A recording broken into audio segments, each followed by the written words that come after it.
Hello friends, welcome to Gargi classes. Date आज की 16 जनवरी 2021। इंडियन एक्सप्रेस की इंपॉर्टेंट न्यूज़ देख लेते हैं जो आज हम डिस्कस करने वाले हैं इस वीडियो में।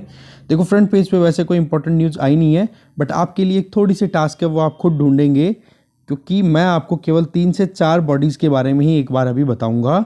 तो आपको ये देखना है, नेशनल इन्वेस्टिगेशन एजेंसी के बारे में गूगल करो।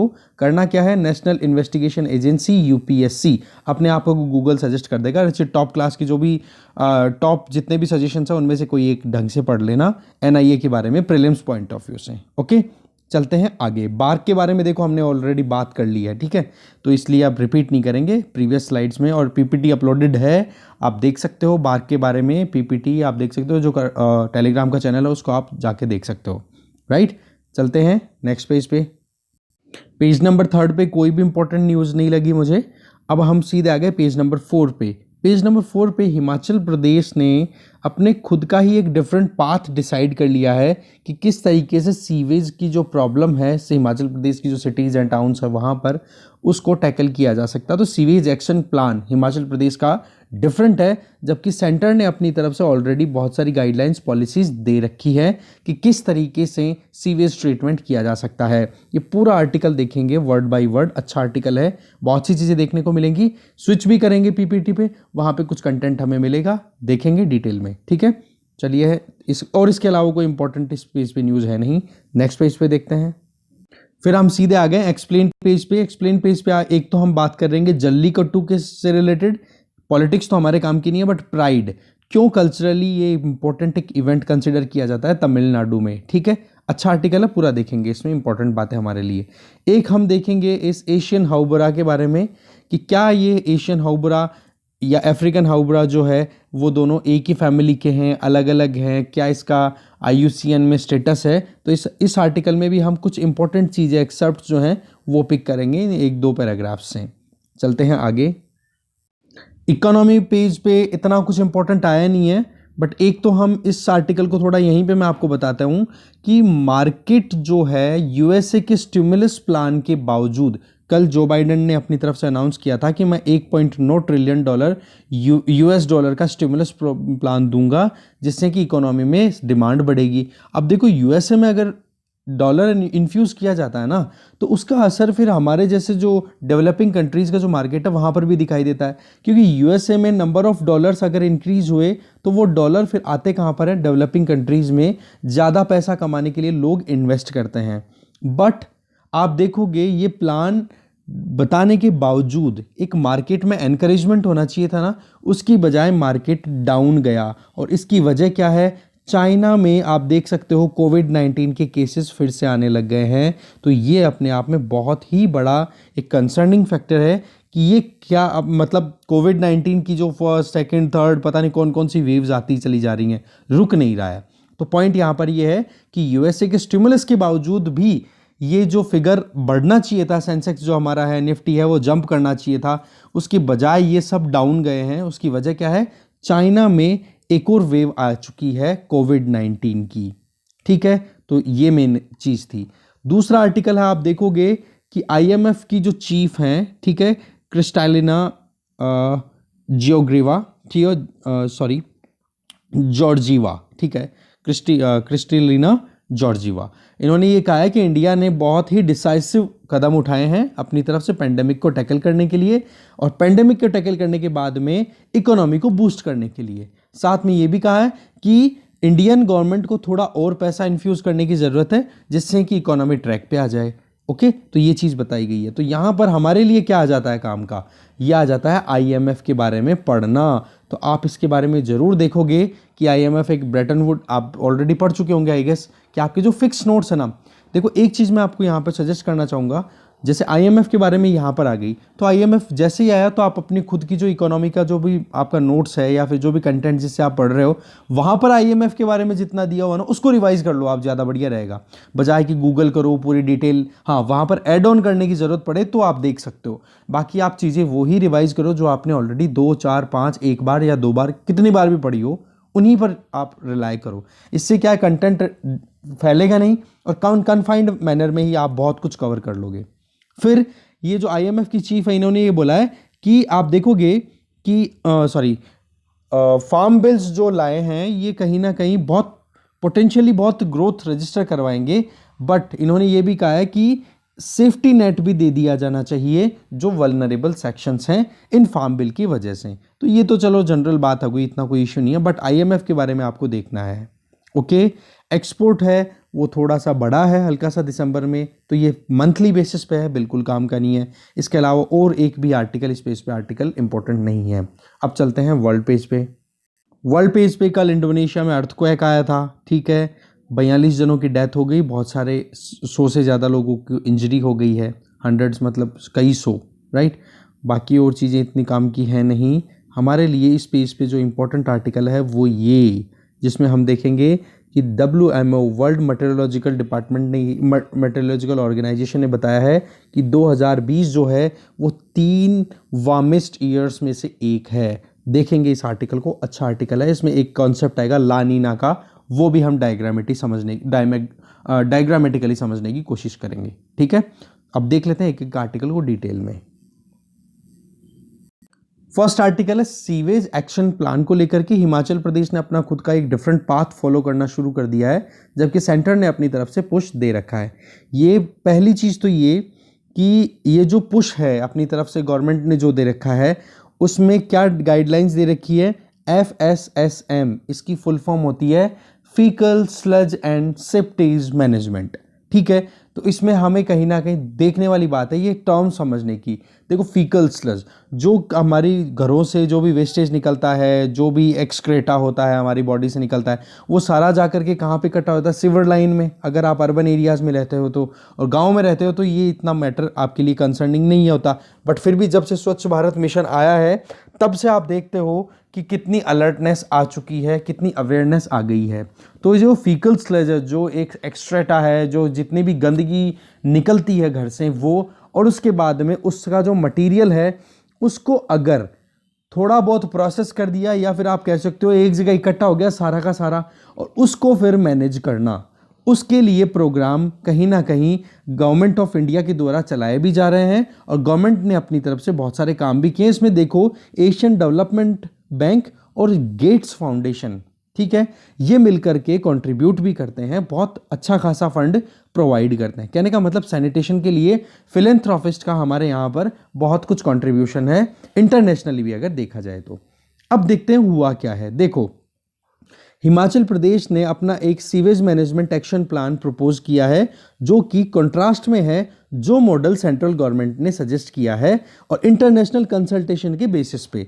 तो एडीबी और गेट्स फाउंडेशन ने जो सजेशन दिया, या इनका जो कंसल्टेशन सेंट्रल गवर्नमेंट के साथ था, उसके जस्ट ऑपोजिट जाकर के हिमाचल प्रदेश ने अपना खुद का एक प्लान बना लिया।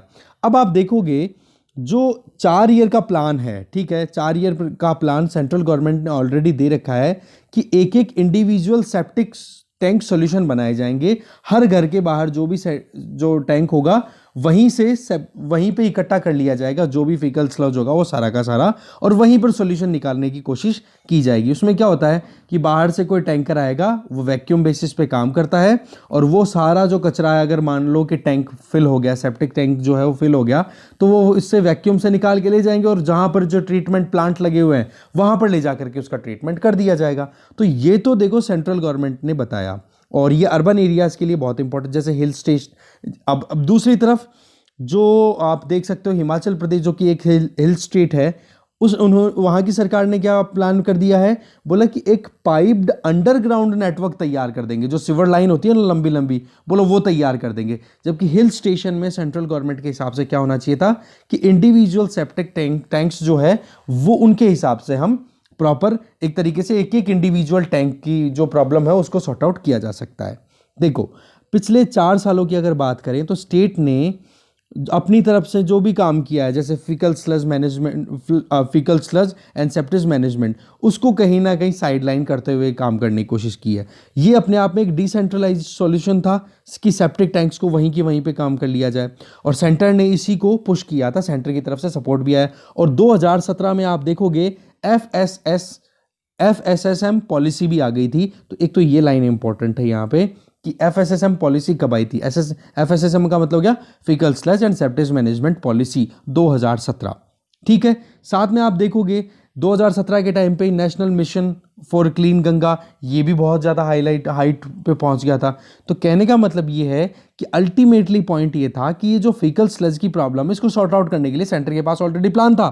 ठीक है, जैसे उड़ीसा, मध्य प्रदेश, उत्तर प्रदेश, झारखंड, छत्तीसगढ़, झारखंड हो गया, तेलंगाना हो गया, आंध्र प्रदेश, इन्होंने तो एफएसएसएम के लिए काम करने की अपनी पूरी कोशिश शुरुआत भी कर दी है। और उसमें क्या था, जो इंडिविजुअल सेप्टिक टैंक्स हैं, ठीक है, ये देखो यहाँ पे, इनके लिए सॉल्यूशन काम करने के लिए। बट गुजरात, वेस्ट बंगाल, हिमाचल प्रदेश, ये जो है वो कहीं ना कहीं कम ध्यान दे रहे हैं इस चीज़ के ऊपर। तो आप देखोगे हमारे कंट्री में लगभग 25 फीकल स्लज ट्रीटमेंट प्लांट्स ही अवेलेबल हैं। तो आप अगर देखो तो इन 25 में ट्रीटमेंट करना, और जबकि सिटीज़ कितनी सारी हैं, तो हमें नंबर्स इंक्रीज करने की ज़रूरत है। सिटीज़ जो हैं, टोटल इंडियन सिटीज़, वो 400 और सेप्टिक टैंक, ये जो आप कह सकते हो कि फीकल स्लज ट्रीटमेंट प्लांट और बनाने की कोशिश कर रही हैं। तो ये एक अपने आप में एनकरेजिंग चीज़ है, और भी ज़्यादा नंबर्स को इंक्रीज करने की ज़रूरत है, क्योंकि अर्बनाइजेशन हमारे यहाँ पर रैपिडली इंक्रीज हो रहा है। ठीक है, हिमाचल प्रदेश की अगर बात करें तो यहाँ पर कहीं ना कहीं एक एक्यूट लेवल की अर्जेंसी देखी जा रही है इन सेप्टिक ट्रीटमेंट, ये जो फीकल स्लज ट्रीटमेंट प्लांट है, इनको स्टैब्लिश करने की। शिमला में बहुत बड़ी प्रॉब्लम का सामना करना पड़ गया था ऑलरेडी। अब यहाँ पर इंपॉर्टेंट चीज़ आती है, अश्वनी खुद रिवर सिस्टम कौन से स्टेट में है, लिख लो इसको, हिमाचल प्रदेश में। एक ये काम की चीज़ है। तो शिमला में जब ये आउटब्रेक हुआ था, ये फीकल जो था, फीकल स्लज, इसकी वजह से बहुत सारी बीमारियां फैल गई थी। आप देखोगे सेप्टिक हेपेटाइटिस ई आउटब्रेक हुआ था, जिसकी वजह से आप देखोगे जॉइंटिस की प्रॉब्लम होना शुरू हो गई थी, पीलिया होने लग गए था लोगों के। ठीक है, तो इसी चीज़ को ध्यान में रखने की ज़रूरत है। और आगे जो सिटीज़ का प्लान है, वो चीज़ कहीं ना कहीं हाईलाइट हो रही है। अब यहाँ पर कुछ इंपॉर्टेंट चीज़ें आ रही हैं, जिनके बारे में हम सीधा पीपीटी पे जाएंगे।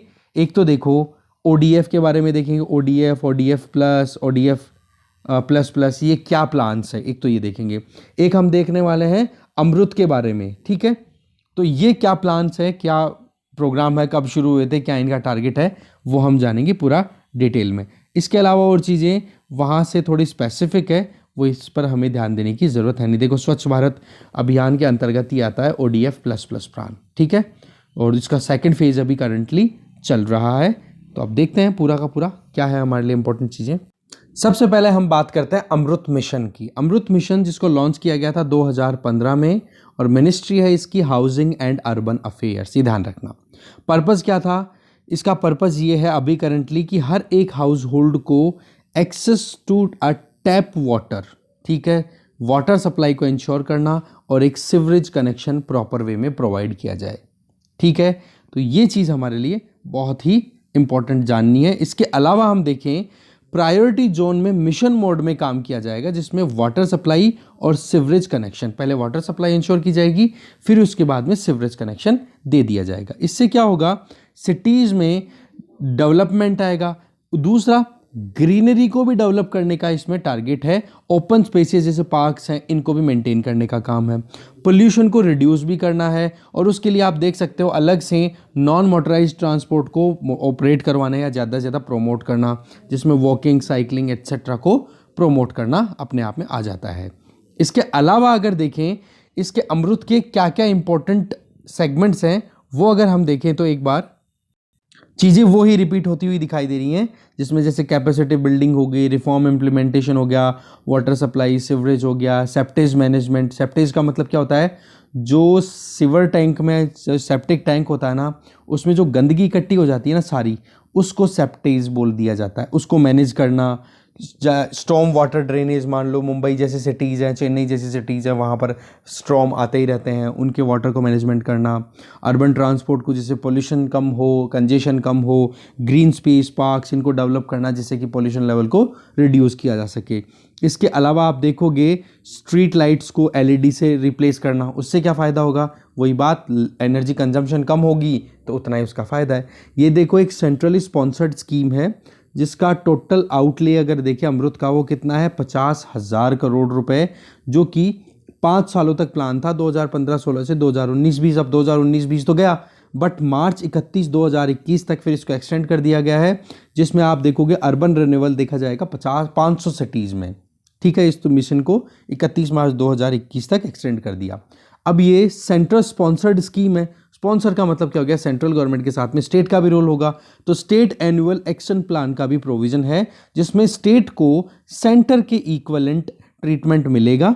ठीक है, वो अपने प्लान बना सकते हैं सिटीज को इंप्रूव करने के लिए, उनको इंप्लीमेंट कर सकते हैं, जिसको हम बोल रहे हैं सैप, SAAP। ठीक है, तो ये जरूर आप ध्यान रखना। और हमें ministry of housing and urban affairs का पता है ही, तो यहाँ पर स्टेट और सेंट्रल गवर्नमेंट का साथ में आकर के काम करना कोऑपरेटिव फेडरलिज्म को शो कर रहा है। जी बिल्कुल, ये बात इंपॉर्टेंट है। ठीक है, इसके अलावा जो इंपॉर्टेंट जो बातें आ रही थी वो थी ODF प्लस। ODF क्या था, देखो, ओपन डेफिकेशन फ्री, ये टैग मिलना, ये तो स्वच्छ भारत मिशन के फर्स्ट में मिल गया था। अब बात करते हैं ODF plus, ODF plus plus ये क्या है। देखो, ODF प्लस या एंड ODF प्लस प्लस ये अगस्त 2018 में लॉन्च हुए थे, जिसमें टारगेट था कि जो काम शुरू किया गया था ODF स्टेटस देने के बाद में, उसको कंटिन्यू किया जाए।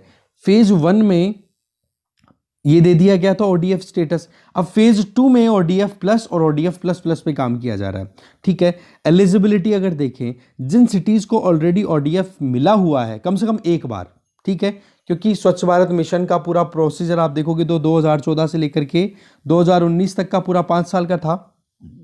इसमें आप देखोगे तो कम से कम एक बार तो ODF टैग उस सिटी को मिला हुआ होगा, तब जाकर के उस सिटी का ODF प्लस प्लस के लिए काम करना है। ठीक है, तो ODF प्रोटोकॉल्स के बेसिस पे अगर देखें तो उन्हीं को फिर बाद में स्वच्छ भारत मिशन ये ODF प्लस और ODF प्लस प्लस डिक्लेयर किया जाएगा।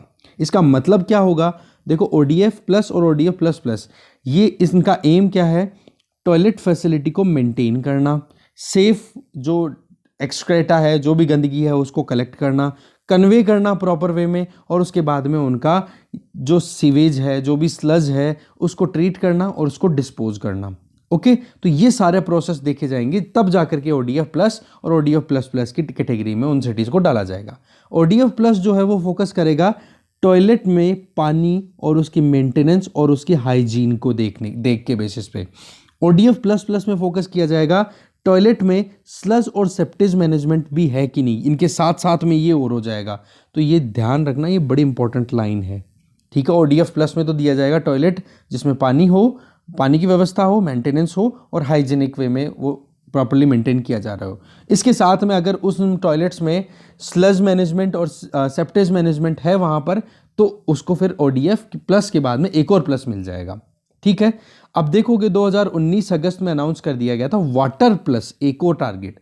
वाटर प्लस में जैसे हम बात करेंगे पानी की अवेलेबिलिटी, ये वाटर जो इंपॉर्टेंट आ गया ना यहाँ पे ODF प्लस में, उसी के बेसिस पे वाटर प्लस। इसका मतलब क्या हो गया, इसका एम क्या है वाटर प्लस का, कि टॉयलेट्स को पानी की अवेलेबिलिटी इंश्योर की जा सके। और वो भी कैसे, ये जो सेप्टेज और स्लज ट्रीटमेंट हो जाए ना, उसके बाद में रीयूजेबल वाटर अवेलेबल हो उनके ट्रीटमेंट के बाद में। ठीक है, गवर्नमेंट जो है रीयूज करना चाहती है वाटर एक तरीके से कंजर्वेशन पर भी ध्यान दिया जाएगा इसमें।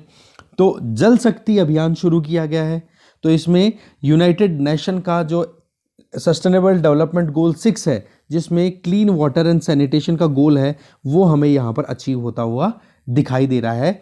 ये यहाँ पर मेन बात आती है। तो इस तरीके से इस आर्टिकल में जो इंपॉर्टेंट बातें थी वो देख ली। अमृत के बारे में, जिसका नाम है Atal mission for rejuvenation and urban transformation, इसके बारे में देख लिया। ODF, स्वच्छ भारत मिशन, ये सारी चीज़ें, स्वच्छ भारत मिशन के बारे में डिटेल आप खुद से देखेंगे। ठीक है, चलते हैं नेक्स्ट पेज पे। अब हम बात करेंगे जल्लीकट्टू। क्या ये प्राइड है, पॉलिटिक्स है, क्या है? देखो, अभी तो पॉलिटिक्स चल रही है, बट हमारे जो काम की चीज़ है वो ये है कि जल्लीकट्टू का मतलब क्या होता है। जल्लीकट्टू का मतलब होता है एक तरीके से एक ये स्पोर्ट है, खेल है, जिसमें एक तरीके से बिगड़े हुए बुल को या सांड को टेम करना, उसको कंट्रोल करना। और ये कहाँ पर होता है, आप कहोगे इसको जल्लीकट्टू बेल्ट। तमिलनाडु में कुछ इंपॉर्टेंट डिस्ट्रिक्ट्स हैं, जैसे मदुरई हो गया, तिरुचिरापल्ली हो गया, थेनी हो गया और पुडुकोट्टई हो गया और डिंडीगुल डिस्ट्रिक्ट। यहाँ पर ये जल्लीकट्टू ज़्यादा सेलिब्रेट किया जाता है। और सेलिब्रेशन कब होता है, जनवरी के सेकंड वीक में। और उस टाइम पे आप देखोगे तमिल हार्वेस्ट फेस्टिवल चलता रहता है, जिसका नाम है पोंगल। तो पोंगल के टाइम पे ये सेलिब्रेट किया जाता है। ये जो ट्रेडिशन है ये लगभग 2000 साल पुराना है। जल्लीकट्टू एक कॉम्पिटिटिव स्पोर्ट है, जिसमें आप देखते हो बुल ऑनर जो है वो कहीं ना कहीं एक इसको ऑनर के तरीके से कंसिडर करता है इस चीज़ को। होता क्या है कि आप देखते हो जो हमारी यहाँ की जो नेटिव ब्रीड्स हैं गाय की, सांड की, इनकी, तो उनको प्रिजर्व करने के लिए ये एक इवेंट अभी बहुत इंपॉर्टेंट कंसिडर किया जाता है। ठीक है, इसमें क्या होता है, एक वायलेंट बुल होता है, उसको कंट्रोल करने के लिए कंटेस्टेंट पार्टिसिपेट करते हैं और वो जैसे ही बुल को टेम कर लेते हैं, कंट्रोल कर लेते हैं, उसके बाद में उनको प्राइज मिलता है। और वो अगर फेल हो जाते हैं तो बुल का जो ऑनर है उसको प्राइज मिलता है। ठीक है, तो यहाँ पर आप एक तरीके से देखोगे बुल को पालते हैं, जो ऑनर होते हैं वो खिलाते हैं, पिलाते हैं, फिर उसके बाद में कॉम्पिटिशन होता है। तो इस तरीके से आप अगर देखोगे तो ये बुल तो लड़ रहा है अपने ऑनर की तरफ से और ये है कंटेस्टेंट। इनमें से जो जीतेगा उसका प्राइज हो जाता है। और प्राइज ऐसा नहीं बहुत बड़ा होता है, छोटे छोटे प्राइजेज ही हैं। अभी हम देखेंगे यहाँ पे, देखो क्या क्या दिया जाता है, ज़्यादा कुछ बड़ा नहीं है। आप धोती दे दिया, टॉवल दे दिया, बैटल लीव्स दे दिया, बनानाज दे दिए जाते हैं, कैश प्राइज हो गया 101 रुपये का। तो अब थोड़ा सा बढ़ा करके आप थोड़े से ग्राइंडर दे दिया, मिक्सर ग्राइंडर जो आता है वो, फ्रिज आ गया, स्मॉल फर्नीचर, ये थोड़ा सा अब अमाउंट बढ़ा दिया गया है। तो ये पूरा जल्लीकट्टू का मैटर है। अब बात आ जाती है तमिल कल्चर में ये इंपॉर्टेंट क्यों है। देखो जल्लीकट्टू है हमेशा परंपरागत तरीके से पीजेंट कम्युनिटी के लिए बहुत इंपॉर्टेंट रहा है, क्योंकि उनका सोचना ये है कि जल्लीकट्टू चलता रहता है तो जो प्योर ब्रीड है ना नेटिव बुल्स की, उसको प्रिजर्व रखा जा सकता है, वो कहीं ना कहीं ख़त्म ना हो जाए। तो अब हम देखें, आज तो खेतों में कितना मैकेनाइजेशन यूज़ होता है, कितने आर्टिफिशियल प्रोसेस यूज़ होते हैं। तो उस केस में इनकी रेलेवेंस को बनाए रखने के लिए आज के टाइम पे जल्लीकट्टू का कंटिन्यू रखना इन लोगों के लिए बड़ा इंपॉर्टेंट हो जाता है, क्योंकि कल्चरल वैल्यूज़ इनकी कनेक्टेड है। इसके अलावा आप देखोगे जो नेटिव ब्रीड्स हैं, यहाँ पे ये नाम बोल रहा हूँ, ये नाम आप ज़रूर ध्यान रखना कि रिसेंटली कनगयम, फुलिकुलम, उम्बालाचेरी, बरुगुर, मलाई माडू, ये रिसेंटली न्यूज़ में थे। ये क्या है, तो ये कैटल ब्रीड्स है जो साउथ इंडिया में मिलती है। ये ध्यान रखना, बड़ी इंपॉर्टेंट बात है ये इसमें जल्लीकट्टू से रिलेटेड। ओके, फिर चलते हैं कि अभी पूरा मैटर क्या है लीगली अगर देखें तो क्या है। देखो इंडिया में अगर हम देखें तो लीगल बैटल की अगर देखें तो एनिमल राइट्स को लेकर के बहुत बार सरकारें या फिर कह सकते हो कि जुडिशरी फिर सरकार, इनके बीच में कॉन्फ्लिक्ट चलता रहता है। तो 1990 में सबसे पहले ये शुरुआत हुई थी एनिमल राइट्स को लेकर के। ठीक है, जब एनवायरनमेंट मिनिस्ट्री ने जो बियर हैं, मंकी है, टाइगर्स है, पैंथर्स है, डॉग्स हैं, इनकी ट्रेनिंग को रोक दिया था एग्जीबिशन के टाइम पे। मतलब सर्कस में जो एक तरीके से होता है ना इनका दिखावा, उसको रोकने के लिए, कि बोला कि इनको बहुत सारी परेशानियों का सामना करना पड़ता है। तो फिर इंडियन सर्कस ऑर्गेनाइजेशन ने दिल्ली हाई कोर्ट में एक पिटीशन चैलेंज कर दिया इस पूरे ऑर्डर को, मिनिस्ट्री को। फिर 1998 में आप देखोगे डॉग्स को तो एक्सक्लूड कर दिया गया, बाकी ये लिस्ट मेंटेन्ड रही। जल्लीकट्टू पहली बार इस पूरी लीगल स्क्रूटिनी में आता है 2007 में। ठीक है, जब animal welfare board of India, अब इसके बारे में आप शंकर आईएएस पढ़ते हो तो उसमें से देखना है आपको, उसमें ये पूरी बॉडीज़ हैं, एनिमल वेलफेयर बोर्ड की पूरी डिटेल दी हुई है, और पेटा के बारे में भी ज़रूर आप पढ़ लेना। ठीक है, तो इस तरीके से आप देखोगे कि लीगल स्क्रूटिनी में एनिमल वेलफेयर बोर्ड और आप देखोगे एनिमल राइट ग्रुप है पेटा, उनके द्वारा सुप्रीम कोर्ट में एक पिटीशन लगाई जाती है और उस पिटीशन के बेसिस पे जल्लीकट्टू को और बुलक कार्ट रेस जो होती है उनको बैन करवाने की बात की गई। तब जाकर के तमिलनाडु गवर्नमेंट ने अपनी तरफ से कोशिश की और उस बैन को बाईपास कर दिया 2009 में, और उसको साइन भी कर दिया गया। ये पूरा प्रोसेस है, वैसे इतना कोई ज़रूरी नहीं है, बस आप सीक्वेंस समझ लो कि अभी क्या स्टेटस चल रहा है। ठीक है, फिर जाके आप देखोगे करंट स्टेटस क्या आ रहा है। करंट स्टेटस आ रहा है कि इसकी कॉन्स्टिट्यूशनल लीगैलिटी जो है ना इस पूरे प्रोविज़न की, वो कहीं ना कहीं सुप्रीम कोर्ट में पेंडिंग है कि वाकई में जल्लीकट्टू को कल्चरली एक्सेप्टेबल मनाना चाहिए या नहीं मनाना चाहिए। ठीक है, फिर बाद में और पूरा टाइमलाइन बताई जा रही है कि कब क्या पूरा हुआ था, 2017 में क्या प्रॉब्लम आई थी, 2018 में क्या हुआ, सुप्रीम कोर्ट में पूरा ये बेंच में गया हुआ है। तो कॉन्स्टिट्यूशनलिटी चेक होगी तो वो किस बेसिस पे होगी। एक तो देखो एनिमल्स की वेलफेयर को लेकर के, एक तो सबसे बड़ा सवाल ये है सुप्रीम कोर्ट के सामने। दूसरा आर्टिकल 29 जो हमारा है उसका क्लॉज 1, वो क्या कहता है कि हमारे यहाँ पर, हमारे देश की धरती पर, इंडियन टेरिटरी पर जो सिटीजन्स रहते हैं उन सिटीजन का कोई सेक्शन अगर अपनी डिस्टिंक्ट लैंग्वेज, स्क्रिप्ट, कल्चर इनको प्रोटेक्ट करना चाहे तो उसको पूरा अधिकार है कंजर्व करने का। तो इस बेसिस पे जल्लीकट्टू कल्चरल पॉइंट बन जाता है। तो उस केस में सुप्रीम कोर्ट को अब डिसाइड करना है कि यहां पर एनिमल वेलफेयर और इधर आ गया आपका कॉन्स्टिट्यूशन में राइट दिया हुआ है कल्चरल प्रोटेक्शन के लिए, राइट कल्चरल राइट जो है हमारा। तो इसमें दोनों में अब कॉन्स्टिट्यूशनैलिटी चेक करने के लिए सुप्रीम कोर्ट अब कब वर्डिक्ट देता है वो देखने वाली बात है। अभी करंटली अगर हम देखें, देखो तमिलनाडु और कर्नाटका इनमें छोड़ दें तो बुल टैमिंग या फिर रेसिंग जो है वो कहीं ना कहीं आप देख सकते हो उनको एक बार बैन कर दिया गया है। इस स्पोर्ट्स को बैन किया हुआ है। आंध्र प्रदेश में भी नहीं चलता, पंजाब में भी नहीं चलता, महाराष्ट्र में भी नहीं चलता। 2014 में जब से ये बैन लगाया है सुप्रीम कोर्ट ने। तो अभी पॉइंट है क्योंकि कर्नाटका में एक गेम चलता है जिसका नाम है कंबाला, ठीक है। उसके बारे में अब आप थोड़ा सा खुद ढूंढ लेना कि कर्नाटका का वो जो गेम है, देखो यहाँ पे कंबला, ठीक है, जिसमें बुलक कार्ट रेस होती है। तो कर्नाटका और तमिलनाडु यहाँ पर तो देखो ये अलाउ है, बाकी इंडिया में कहीं ना कहीं बैन पड़ा है। अब चलते हैं नेक्स्ट आर्टिकल पे। नेक्स्ट आर्टिकल है हाउबोरा के बारे में।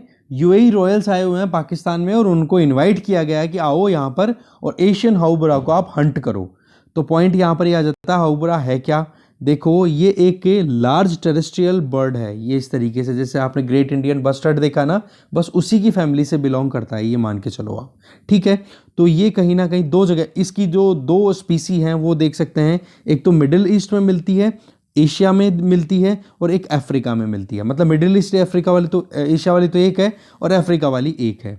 तो जो हमारे वाली है इसको हमारे मतलब एशिया वाली जो है ये है एशियन हाउबोरा, जो कि अफ्रीकन स्पीसी से बिल्कुल सेपरेट है। और ये एशियन हाउबोरा जो है ना वो क्रिटिकली एंडेंजर्ड इंडियन बस्टर्ड जो है नेटिव उसकी फैमिली से बिलोंग करता है या उससे रिलेटेड है, हम ये कह सकते हैं। फैमिली तो क्या उसका रिलेटिव है, जबकि अफ्रीकन हाउबोरा जो है वो अलग ही है। तो सेंट्रल एशिया में इनका ब्रीडिंग टाइम होता है कब, स्प्रिंग के टाइम पे, और फिर उसके बाद में ये माइग्रेट करके चले आते हैं विंटर्स के टाइम पे साउथ वेस्ट एशिया के रीजन में। अरेबियन पेनिनसुला हो गया, पाकिस्तान वाला रीजन हो गया इधर, तो ईरान हो गया, तुर्कमेनिस्तान, यहाँ पर आ जाते हैं। और फिर पाकिस्तान में आने के बाद में यहाँ पर क्या होता है, इनकी हंटिंग हो जाती है। इंटरनेशनल फंड फॉर हाउबोरा कंजर्वेशन के हिसाब से देखें तो रफली 42,000 तो एशियन हाउबोराज बचे हुए हैं और 22,000 नॉर्दर्न अफ्रीकन हाउबोराज बचे हुए हैं। अब यहाँ पर हमारे लिए जानने की ज़रूरत क्या है, वो ये कि IUCN में एशियन हाउबोरा की क्या स्टेटस है। तो वो है वल्नरेबल, ये जरूर देख लेना। एशियन हाउबोरा आपके सामने है। और इंडियन ग्रेट इंडियन बस्टर्ड है वो क्या है, क्रिटिकली एंडेंजर्ड, ठीक है। ये राजस्थान का स्टेट बर्ड भी है, ठीक है, गोडावन भी बोला जाता है इसको, ठीक है। बाकी चीज़ें इतनी काम की नहीं है। बाकी तो पाकिस्तान में यही हंट करने के लिए यूएई के रॉयल्स क्यों आए हैं। देखो सऊदी अरब वाले जो अरेबियन पेनिनसुला है वहाँ पर इनकी पॉपुलेशन डिक्लाइन कर रही है, तो उनका एग्रीमेंट पाकिस्तान गवर्नमेंट के साथ में, और पाकिस्तान गवर्नमेंट ने इसलिए इनको अलाउ कर दिया है। इनको अलग अलग बेल्ट्स दिए हुए हैं बलूचिस्तान वाले रीजन में कि हाँ ये वाला सऊदी अरब वाले क्राउन का है, ये यूएई का है, ये बहरीन का है। उससे क्या बोला, हमारे इंटरनेशनल रिलेशन अच्छे चलते रहेंगे। इवन पाकिस्तान सुप्रीम कोर्ट ने ये कह दिया कि भाई ये आप क्यों अलाउ कर रहे हो, बैन करो इस चीज़ को, बट वही बोला कि इंटरनेशनल रिलेशन हमारे अच्छे चलते हैं तो हम क्यों नहीं किलिंग अलाउ करें। बोला भी ये जाता है कि 100 एशियन हाउबोराज को वो किल कर सकते हैं एक बार में जो भी आते हैं, बट वो ब्रीच करते हैं लिमिट्स को। वही चीज़ है, सारा का सारा अंधा कानून चलता है वहाँ पे। कोई बात नहीं, पर पॉइंट थे वो हमने देख लिया, आगे चलते हैं। अब हम सीधे आ गए हैं वर्ल्ड पेज पे। WMO ने क्या कहा है कि 2020 जो है पिछले पूरे टाइम में प्री इंडस्ट्रियल पीरियड की, अगर प्री इंडस्ट्रियल लेवल की बात करें 1850 से 1900 तक के, उसके बाद में 3 सबसे गर्म सालों में से एक रहा है 2020, ठीक है। टेम्परेचर आप देखोगे, एवरेज ग्लोबल टेम्परेचर जो था वो 14.9 डिग्री सेल्सियस रिकॉर्ड किया गया है, जो कि प्री इंडस्ट्रियल लेवल से 1.2 डिग्री सेल्सियस ज़्यादा था। अब देखो पेरिस क्लाइमेट चेंज एग्रीमेंट के डेटा जो हैं वो तो यहीं पे फेल हो गए, टारगेट क्या अचीव करेंगे, ठीक है। और यहाँ पे ये देखो लास्ट में global annual to decadal climate update के हिसाब से अगर हम देखें, WMO की जो आती है global annual to decadal climate update, उसके हिसाब से देखें तो 2024 आते आते ही वर्ल्ड जो है 1.5 डिग्री टेम्परेचर ज़्यादा गेन कर चुका होगा, जो कि टारगेट किया हुआ है कि 2030 आते आते हम रोक लेंगे। तो ये तो यहीं पे ब्रीच हो जाएगा। तो बहुत कुछ करने की ज़रूरत है भाई। एफर्ट्स जो लगाए जा रहे हैं वो बिल्कुल एक कह सकते हो कि टारगेट को अचीव करने लायक नहीं है। तो अभी तक के जो 3 साल हैं 1900 के बाद में, जो 3 साल सबसे गर्म हैं 2016, 2019, 2020, और अभी देख लो कल परसों मकर संक्रांति गई है। अब धीरे धीरे वापस जो सन का मूवमेंट है वो ट्रॉपिक ऑफ कैप्रिकॉन से ऊपर नॉर्थवर्ड हो रहा है। तो अब देख लो टेम्परेचर फिर से राइज होना शुरू हो गया दिन में। तो ठीक है, ये ग्लोबल वार्मिंग है ना, ये परेशान तो करेगी भाई, इसमें डाउट ही नहीं है। अब बात करते हैं इंडिया की।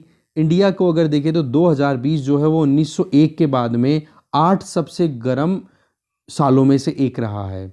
अब आप दूसरी देखोगे इवेंट क्या चल रहा है, ला नीना। अब ला नीना इवेंट क्या होता है पहले ये समझ लेते हैं। उसके बावजूद भी अगर टेम्परेचर राइज हो रहा है ना, इसका मतलब है सिचुएशन और भी ग्रेव है। अगर अल नीनो हो जाए ना इसी केस में तो चलो ठीक है, मतलब अगर इसी परिस्थिति में अल नीनो का इवेंट चलता रहे तो थोड़ा सा यूँ लगता है कि हाँ चलो ठीक है अल नीनो हो रहा है तो ग्लोबल टेम्परेचर जो है थोड़ा सा अपलिफ्ट होगा, थोड़ा सा इंक्रीज होगा। बट ला नीना के बावजूद अगर टेम्परेचर ज़्यादा हो रहा है तो ये वाकई में बहुत चिंताजनक बात है। अब ये अल नीनो और ला नीना अब मैं आपको समझाता हूँ, एक सेकंड वेट करो। आप देखो ये आपके सामने मैप थोड़ा ब्लर है, ध्यान से देखना। ये इस वाले से पार्टीशन देख लो, ठीक है। हम देखते हैं पहले ला नीना। यहाँ से आती है पेरुवियन करंट, ठीक है, हमबोल्ट करंट भी बोलते हैं। अब इधर क्या है, साउथ पोल आ गया, और ये क्या है, कोल्ड है। अब यहाँ से अपर रीजन में जा रही है ठंडी हवा, ठंडी मतलब समुद्री करंट जो अपन बोलते हैं वाटर करंट, राइट। अब इधर से आती है काउंटर इक्वेटोरियल करंट। तो ये यहाँ पर कोलाइड करती है। तो इसमें अगर ये ठंडी वाली डोमिनेट कर जाए ना तो इससे क्या हो जाएगा, अब आप देखो यहाँ पर ये डायरेक्शन में हवा चल रही है तो यहाँ पर क्या हो गया, टेम्परेचर डाउन, क्योंकि ठंडी वाली ज़्यादा डोमिनेट कर रही है। तो इस केस में क्या हो गया, ला नीना के टाइम पे टेम्परेचर डाउन होता है, इसका ग्लोबल टेम्परेचर पे भी इफेक्ट आता है। तो टेम्परेचर डाउन होना चाहिए, और ला नीना के बावजूद भी 2020 में टेम्परेचर राइज हुआ है। तो आप देख सकते हो कि क्या परिस्थिति बन गई। अब इसके जस्ट ऑपोजिट देखो अल नीनो, इसमें हमबोल्ट करंट है वो वीक पड़ जाती है, और काउंटर इक्वेटोरियल करंट जो है वो जो गर्म पानी की होती है वो कहीं ना कहीं टेम्परेचर को राइज कर देती है। कहाँ पर, इस पेरुवियन कोस्ट के पास में, ठीक है। यहाँ पर ये पेरू है, यहाँ पर ये दोनों कोलाइड करती हैं। तो इस वजह से अल नीनो अगर होता है तो टेम्परेचर राइज होता है, और इसका ग्लोबल टेम्परेचर पर असर जाता है, ग्लोबल टेम्परेचर भी बढ़ जाता है। तो अभी तो इवेंट ये था, इसके बावजूद भी अगर टेम्परेचर बढ़ गया तो देख लो कितना कुछ करना बाकी है, तब जाकर के ग्लोबल वार्मिंग और क्लाइमेट चेंज को कंट्रोल किया जा सकता है, ठीक है। अब हम थोड़ा सा जान लेते हैं वर्ल्ड मेट्रोलॉजिकल ऑर्गेनाइजेशन के बारे में। देखो WMO जो है वो यूनाइटेड नेशन की एक डेडिकेटेड स्पेशलाइज्ड एजेंसी है जो कि वेदर से रिलेटेड इंफॉर्मेशन देती है, क्लाइमेटोलॉजी क्लाइमेट से संबंधित इंफॉर्मेशन देती है, वाटर हाइड्रोलॉजी से रिलेटेड ये काम करती रहती है। इसके अलावा जियोफिजिकल साइंस है जो भी रिलेटेड है, ओशियनोग्राफी और एटमॉस्फेयर की केमिस्ट्री से, उन पर भी ये काम करता रहता है। इसका प्रेडिसेसर अगर देखें WMO से पहले तो वो हुआ करता था इंटरनेशनल मेट्रोलॉजिकल ऑर्गेनाइजेशन IMO, जिसको 1873 में फाउंड कर दिया गया था। ये 2 रिपोर्ट्स डिक्लेयर करता है इंपॉर्टेंट, एक तो ग्रीन हाउस गैस बुलेटिन, एक status of the world climate. ये नाम जरूर याद रखना, दोनों बड़े इंपॉर्टेंट है, ठीक है। तो इस तरीके से देखो जो भी चीज़ें इंपॉर्टेंट लगी मुझे मैंने आपसे डिस्कस की। तो हमारा यहीं पर ये डिस्कशन ख़त्म होता है। Thank you very much.